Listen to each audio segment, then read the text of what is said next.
Boa noite. Tudo bem? Primeira vez que eu tenho a oportunidade, o privilégio de estar com o irmão Josimar. Primeira vez que eu ouço também mensagem e estava pensando, a gente podia deixar ele continuar, né? Tá tão interessante. Mas Deus vai falando conosco, né? Vai nos ensinando. Sempre é uma alegria a gente estar junto, conhecendo e podendo, quem sabe, cultivar uma amizade com outros homens de Deus, pessoas que têm se dedicado ao Evangelho. É uma honra mesmo, é um privilégio servir o nosso Deus. E cada um de vocês que estão aqui, Deus tem nos dado essa honra. Você pode escolher o propósito de Deus para a sua vida. Você pode permitir Deus te usar. Você pode se render a Ele de todo o coração. E de fato provar, né, desta graça, desta honra que é servir ao Senhor. Em meio às limitações, dificuldades, né? Mas Deus, ele é bondoso e ele quer nos usar. Nós vamos ler de novo o Salmo 31 e o verso 3.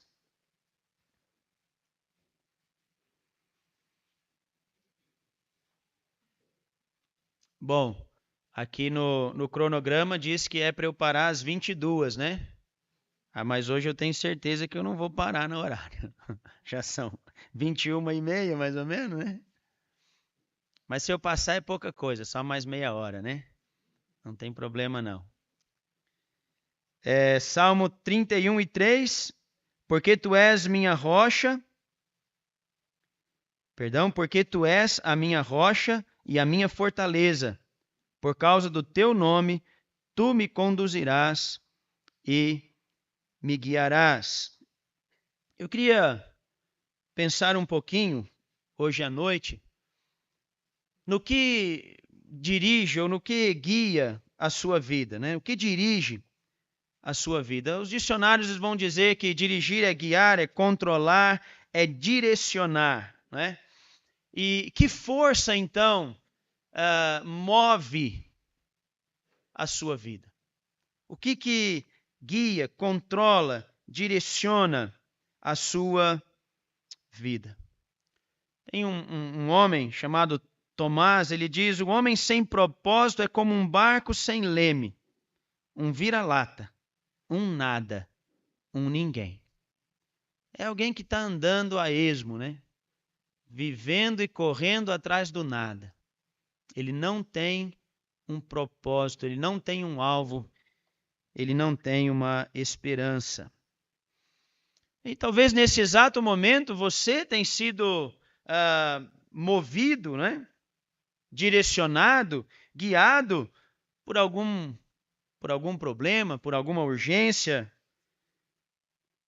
Talvez tudo isso está aí na sua cabeça, né? Às vezes você está aqui, mas você está pensando já na segunda-feira e você veio meio forçado, ou você veio porque você queria tirar um tempo, ou você veio para estar com os amigos, mas outras coisas estão te movimentando, te direcionando, né? É possível que talvez uma lembrança dolorosa, um medo, uma crença inconsciente também possa dirigir os seus passos. Seja aquilo que te move, aquilo que faz você levantar todos os dias e lavar o rosto e seguir em diante. E eu quero pensar algumas coisas que é muito comum na vida daqueles que não conhecem a Deus como Senhor e Salvador, mas que às vezes, infelizmente, é comum na vida de jovens cristãos também. E que nós devemos estar atentos e evitar. O que move, o que dirige a nossa vida são os propósitos de Deus para nós e não as coisas que nós vamos considerar hoje à noite. Muitos são guiados pela culpa. Pela culpa. Todos pecaram, né? Por natureza, todos pecaram. Destituídos estão da glória de Deus, estão separados, estão aquém, não podem alcançar, não podem atingir o padrão perfeito e santo daquele que é o Criador dos céus e da terra, mas muitas vezes a culpa é que faz com que tomemos as nossas decisões.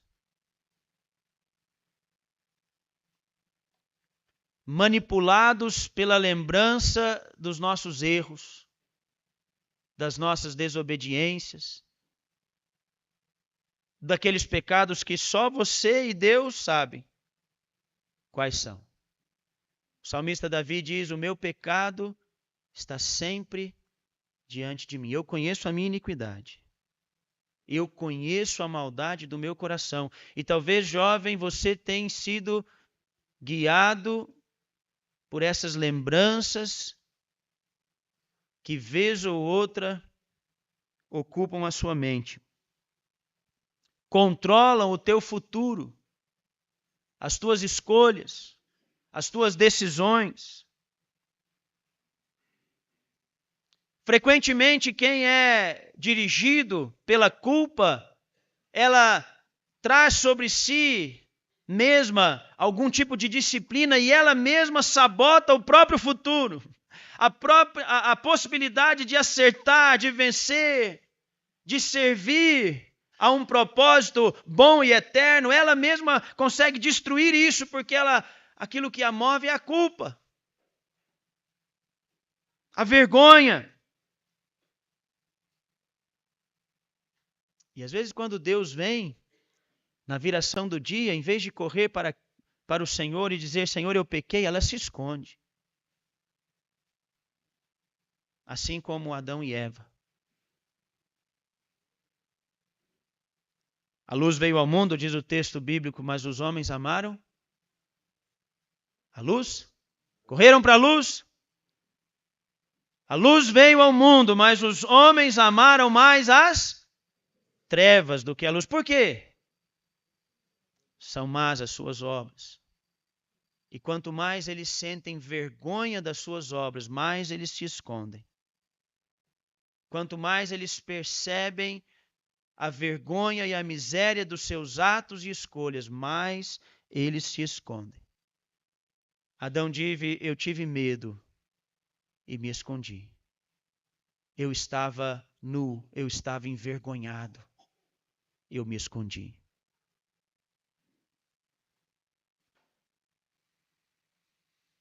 Caim, depois do seu pecado, Deus diz a ele: serás fugitivo e errante pela terra. Essa é a vida daqueles que são guiados pela culpa, vivem andando pela vida sem propósito. Mas a boa notícia esta noite é que você não precisa ser prisioneiro do passado. Você não precisa ser prisioneiro da culpa, dos teus erros e pecados. Deus é um Deus pronto a perdoar. E isso é algo maravilhoso em Deus. Como é bom poder olhar para Deus, tendo confessado os nossos pecados, com a certeza de que Ele é fiel e justo para nos perdoar os pecados e nos purificar de toda a injustiça. Deus tornou um assassino chamado Moisés num grande líder do seu povo Israel. Deus transformou um perseguidor da igreja, que consentia com a morte de cristãos, que tinha autoridade para prender, para torturar. Deus tornou este homem um dedicado apóstolo. Eu não sei o que você tem feito, eu não sei o que pesa sobre a sua consciência, o seu coração, mas nós estamos diante de um Deus perdoador. Um Deus que perdoa pecados. E neste sentido, Deus é especialista em dar um novo começo. Sempre, cada dia talvez. Cada dia uma nova oportunidade de fazer aquilo que é correto. Eu não vivo amarrado às minhas culpas e erros, imperfeições, escolhas minhas. Eu não estou pondo a culpa em ninguém.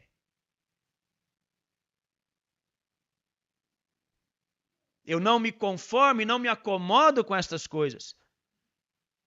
Viveremos nós no pecado para que a graça de Deus seja abundante? De modo algum. Mas se na tentativa de viver uma vida reta e justa diante do nosso Deus, em cumprimento da sua boa, santa e perfeita vontade, porventura viemos a pecar, temos advogado. Estas coisas vos escrevo para que não pequeis. Todavia, se alguém pecar, temos advogado, Jesus Cristo, o justo, aquele que nunca pecou. Ele vence a minha causa. Aquele que riscou a escrita de dívida que era contrária à pessoa do Alexandre e expôs as potestades dizendo, olha, o Alexandre não está mais sujeito à morte e à condenação. A dívida está paga. Jovem, não permita que a culpa te impeça, que a vergonha, que a miséria de uma vida ou de um ato pecaminoso até hoje te impeça de conhecer os propósitos de Deus na sua vida. Confesse os teus pecados a Deus. Se arrependa do teu caminho mau. Coloque-se diante daquele que é poderoso para perdoar. Bem-aventurado, feliz aquele cuja iniquidade é perdoada, cujo pecado é coberto. Como eu sou feliz, porque em Cristo os meus pecados foram perdoados. Os que eu cometi no passado, os que infelizmente eu cometi hoje e aqueles que talvez vou cometer amanhã. Em Cristo foram perdoados. Há um texto no livro dos Salmos que diz, se tu, Senhor, olhares para a iniquidade, quem de nós subsistirá? Quem de nós poderia permanecer diante de um Deus santo, santo, santo? Mas o texto continua, mas contigo está o perdão. Isso é maravilhoso. Contigo está o perdão. Outros são dirigidos, direcionados, motivados pela raiva, pelo ressentimento, pelas mágoas passadas, pelas dores sofridas, pelas afrontas, né?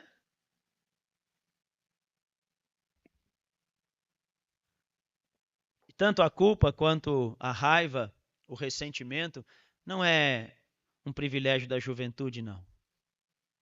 É de todas as idades, né?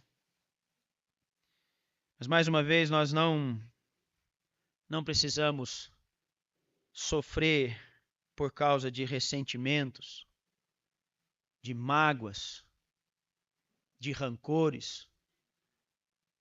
Deus nos tem ensinado a respeito do perdão e é o perdão que nos liberta destas coisas. Reviver a ofensa ou a afronta só mantém viva esta dor, que muitas vezes é o que nos faz tomar as nossas decisões, fazer as nossas escolhas. A indignação contra tantas coisas. E rouba de nós o privilégio e a oportunidade de cumprir em nossas vidas o propósito de Deus. Algumas pessoas que vivem baseado ou dirigidos, guiados, impulsionados por ressentimento, por causa de uma ofensa ou de alguma coisa, elas se calam. A atitude que elas tomam é de se calar, é de interiorizar a raiva. Elas não tomam nenhuma atitude, mas isso é prejudicial. Outras já não, se irritam, agridem também, foram agredidas, então vão agredir. Olho por olho, dente por dente. Quantas pessoas levantam todos os dias assim? Estão cheias de mágoa, cheias de raiva, cheias de ressentimento. E nós sabemos que o ressentimento sempre machuca mais quem foi ofendido do que aquele que nos ofendeu. O ofensor já esqueceu da ofensa e nós estamos cultivando aquele ressentimento, angustiado. Cultivamos a dor, cultivamos o sofrimento.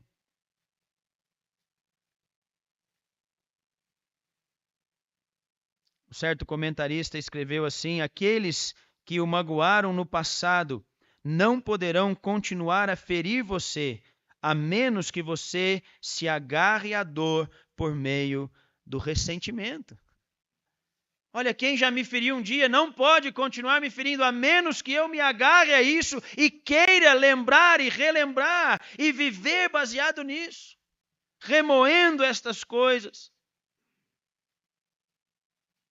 E a raiva, o ressentimento, a mágoa rouba de nós o privilégio e a oportunidade de vivermos o propósito de Deus em nossas vidas. Está com raiva de alguém? Resolve isso agora. Resolve isso o mais rápido possível. Está com uma contenda? Está com um problema? Com o pai? Com o irmão? Trata isso. Primeiro trata com Deus. Primeiro se arrepende. Primeiro confessa. Primeiro conta para Deus. E depois vai fazer as pazes com o teu irmão, com teu pai, com tua mãe, com teu parente. E deixa Deus mostrar a você qual o propósito dele na sua vida. Jó 5:2, quem encontrar pode ler para nós, por favor, Jó 5:2. É bom que mantém vocês acordados. E vamos procurar nas Bíblias aí, está todo mundo com Bíblia ou todo mundo no celular? A Bíblia do celular, né? Vamos ver as folhinhas fazendo barulho, que aí ninguém dorme se as folhinhas fizerem barulho. Jó 5:2.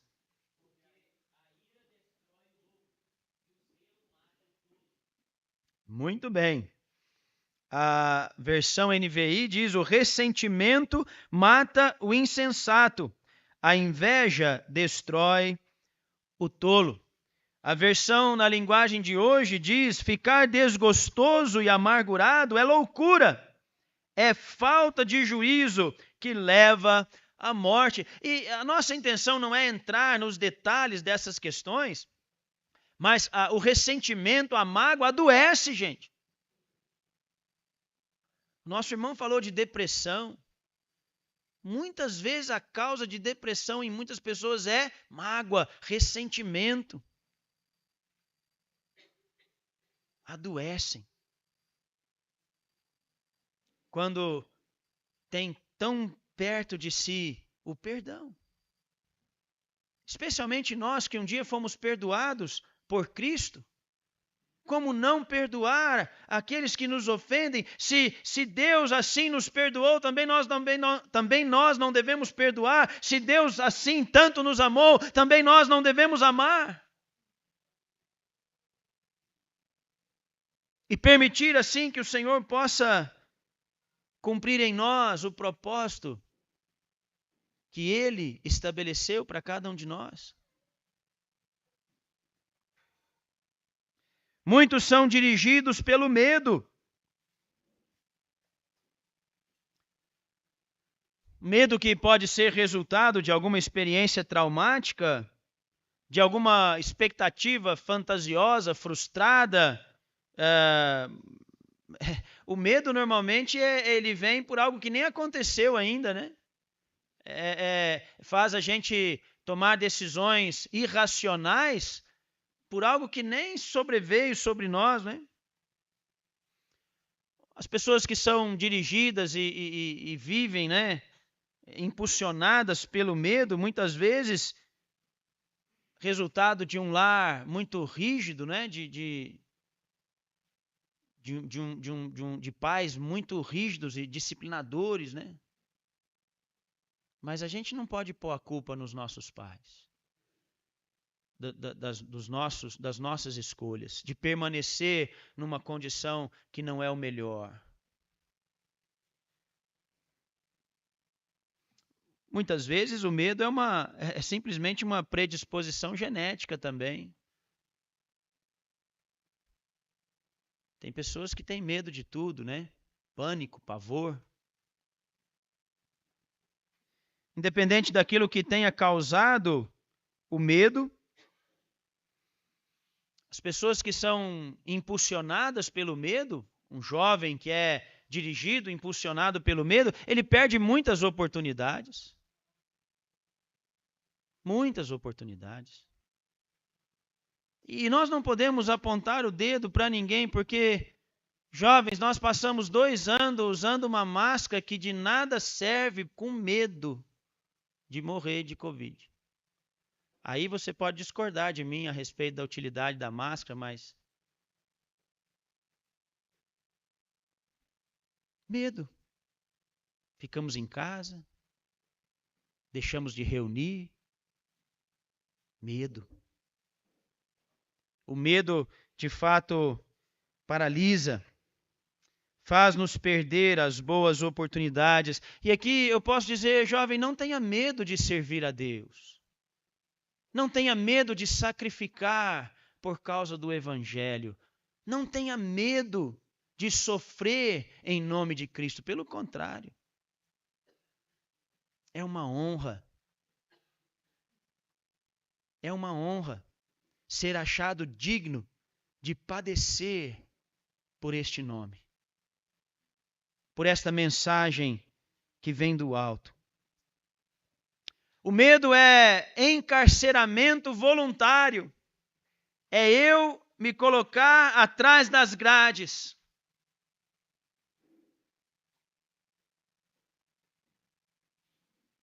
Impede você de se tornar aquilo que Deus espera que você seja. Olhe para 1 João 4,18. 1 João 4,18, quem achar pode ler também.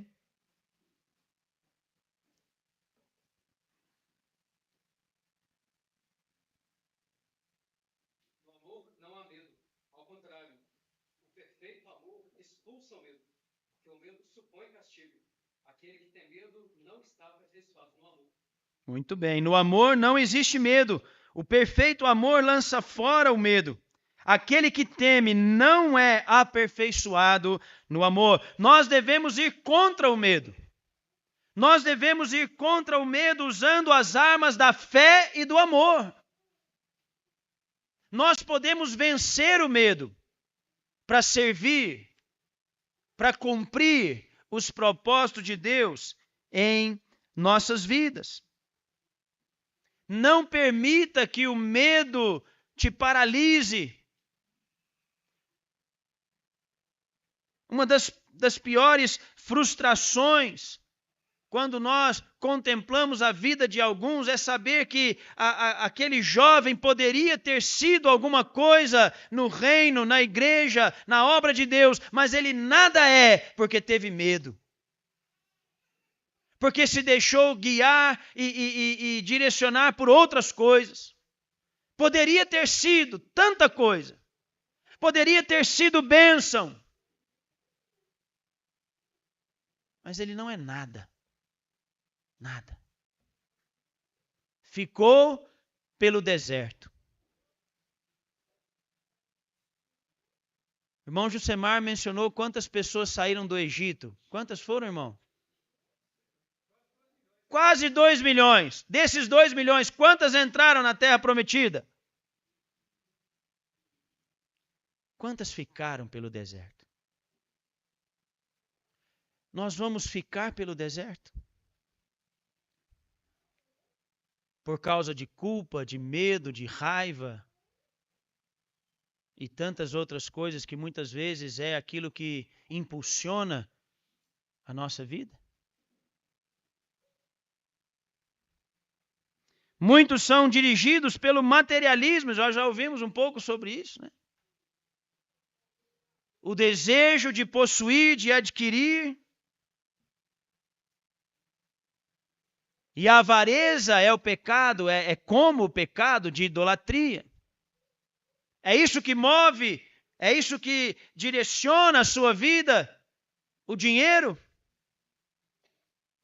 Ninguém está falando contra algo que nós precisamos, né, para viver. Ter dinheiro não é problema. Amar o dinheiro é pecado. Viver para o dinheiro é pecado. O amor ao dinheiro é a raiz de toda a sorte de males, diz a palavra de Deus. E você não precisa ter dinheiro para amar o dinheiro. Muitas pessoas são dirigidas, são impulsionadas pelo materialismo, o desejo de adquirir é o único objetivo. E elas pensam que se elas tiverem muito dinheiro, então elas vão ter felicidade, serão importantes, estarão protegidos, né? O meu dinheiro vai resolver os meus problemas. Será que isso é verdade? Mas é isso que o mundo tenta pressionando, né, a cada um de nós, tenta nos fazer acreditar que se você tiver dinheiro, você vai ser feliz, você vai ser alguém respeitado, alguém importante, você vai estar protegido.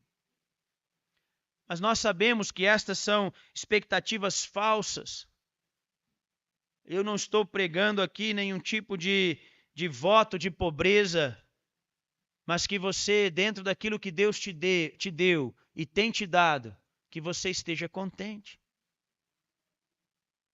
Não viva, não seja impulsionado ou direcionado por causa ou na busca pelo dinheiro.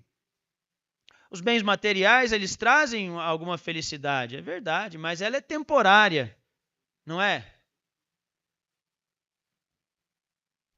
E quando você conquista aquilo que você queria, logo, logo aquilo já não satisfaz mais e você quer outro maior e melhor. É assim. São assim os homens que têm muito dinheiro. E isso nós vemos numa criança que quer tanto um brinquedo, quer, e fala, e fica ansiosa, e ela deseja, e quando você entrega aquilo nas mãos dela, aquela alegria dura 5 minutos. E ela já deixou aquele brinquedo, e ela já está falando de algo que ela viu, que é melhor do que aquele. Esse é o homem insaciável no seu desejo de ter, de possuir. O dinheiro não pode trazer felicidade. A tranquilidade, ela gera tédio, né? Quando você tem tudo o que você quer, então aquilo traz um tédio, uma monotonia. Eu quero algo novo, eu quero algo diferente, eu quero experimentar, eu quero conhecer. Eu não vou gastar tanto tempo aqui, mas lembrem disso. Lucas 12:15, abra sua Bíblia, quem achar que puder ler para nós. Lucas 12:15.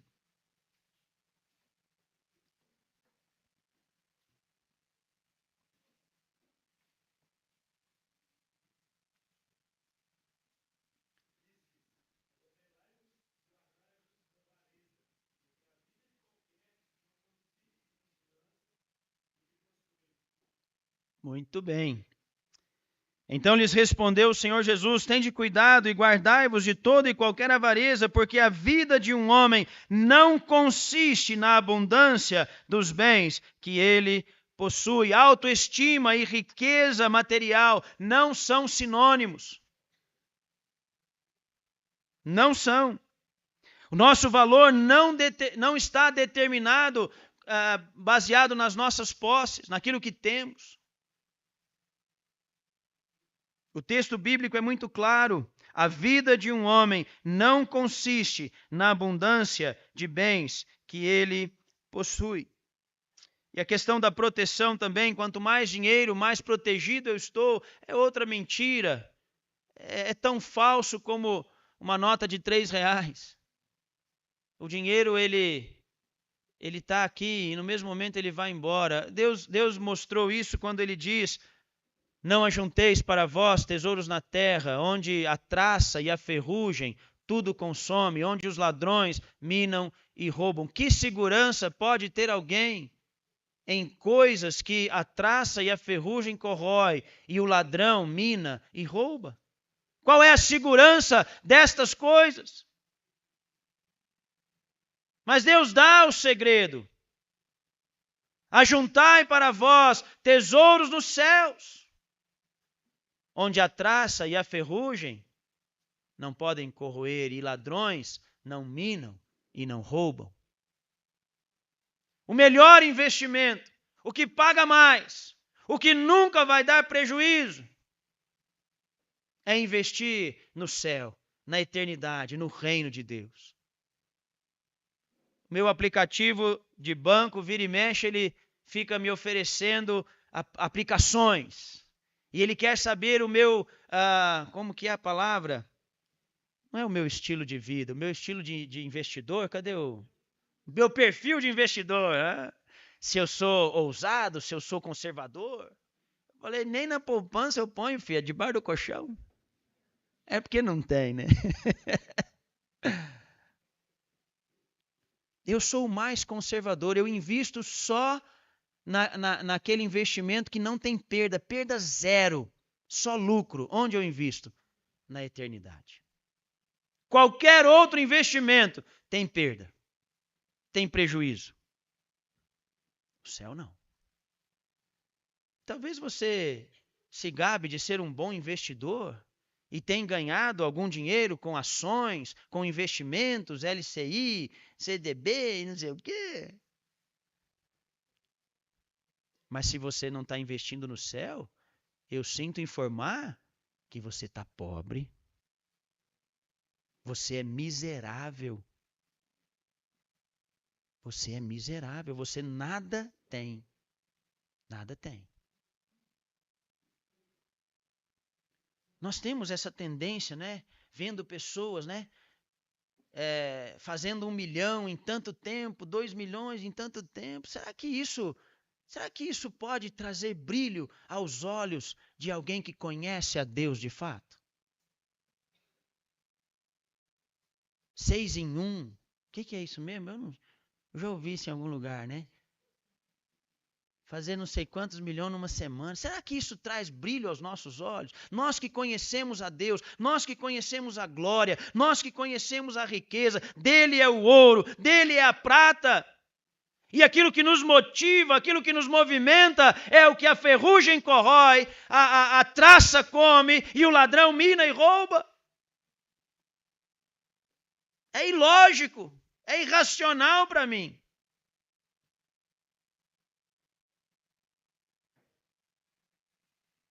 Não ajuntem riquezas na terra, diz o Senhor em Mateus 6:19.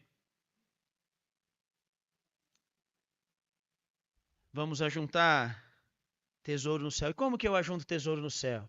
Cumprindo o propósito de Deus na minha vida. Eu falei que não ia acabar às 10, mas eu vou sim, eu estava brincando. Davidson já está me olhando ali. Último ponto, muitos são guiados pela necessidade de aprovação, algo prejudicial também. Jovens perdem anos da sua vida querendo satisfazer a vontade dos seus pais. A pressão da sociedade. A ser aceito entre os colegas.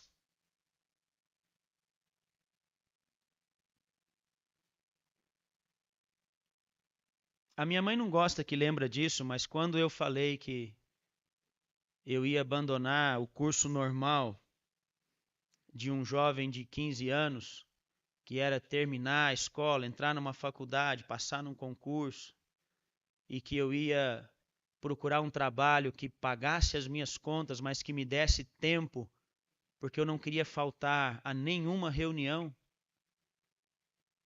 E isso eu posso dizer com alegria, eu nunca faltei uma reunião. Só se eu estivesse numa cama ou só se eu estivesse num lugar que não tinha reunião. desde os meus 15 anos. Mas a minha mãe não é uma crente, fiel.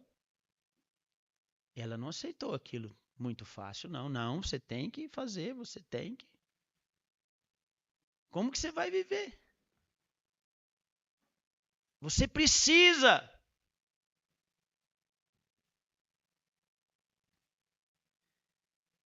Graças a Deus, a minha desobediência não causou tantos males, né? Eu não fiz o que ela queria. Mas talvez eu pudesse ter conciliado as duas coisas. Não estou dizendo que eu fui certo, não. Eu estou dizendo que ela tinha uma expectativa. Nossos pais têm uma expectativa. Agora, talvez aqui fica uma lição também para nós que somos pais. Não queira que o seu filho seja o que você quer que ele seja. Queira que ele seja um servo de Deus, um filho de Deus, alguém que vive os propósitos de Deus na vida dele. Esquece os seus planos para ele. Ore e busque os planos de Deus na vida dele. É isso que eu peço pelos meus filhos. Eu não tenho planos para eles. Eu não tenho exigências. Eu só peço a Deus que Deus cumpra na vida deles o propósito e o plano de Deus, ainda que tenha que tratar com eles. Ainda que a mão de Deus tenha que agir na vida deles. Mas que eles encontrem a alegria e a paz que eu tenho por servir a Deus. Por servir a Deus.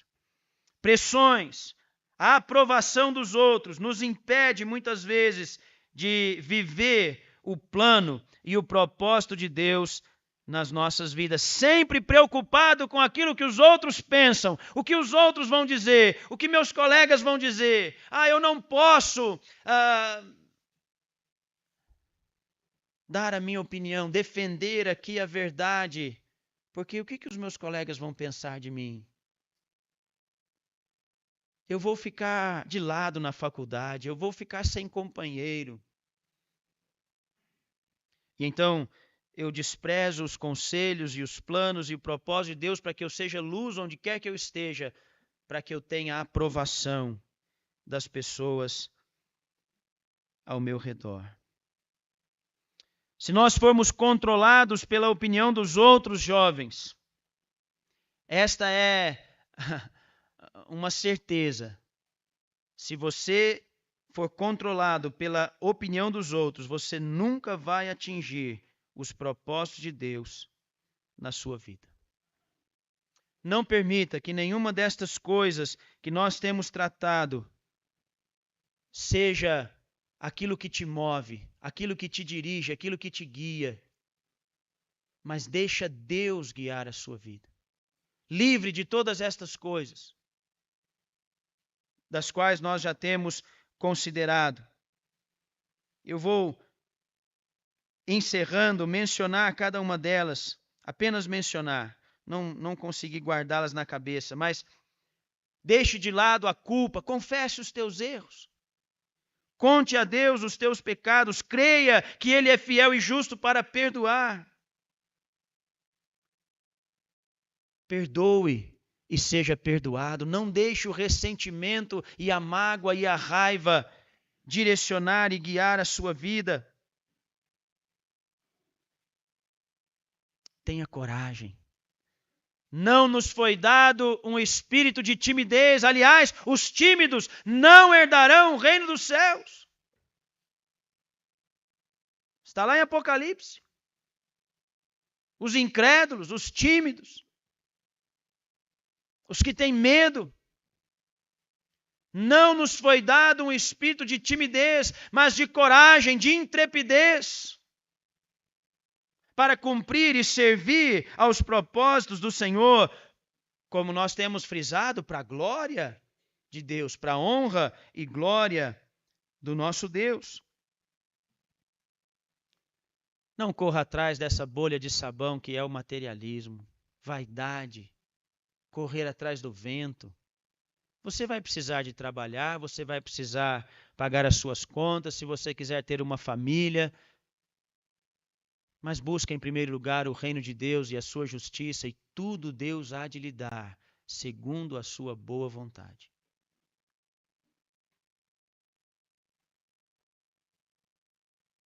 Não queira a aprovação dos homens. É bom quando nós temos companheiros que nos ajudam, né? Aprovando aquilo que é bom, reprovando aquilo que não é bom. Mas a aprovação que você deve buscar é aquilo que o nosso irmão tem destacado. É quando Deus olhar para você e disser: ali está o meu filho amado. Eu tenho alegria nele. Eu tenho prazer na vida dele. Ele tem vivido e feito a minha vontade, com sacrifícios, carregando a cruz, sofrendo a afronta, mas com fidelidade, com verdade, com amor. Esta é a aprovação que nós precisamos. A aprovação de Deus. Se Deus olhar para nós agora, o que Deus vai dizer de mim e de você?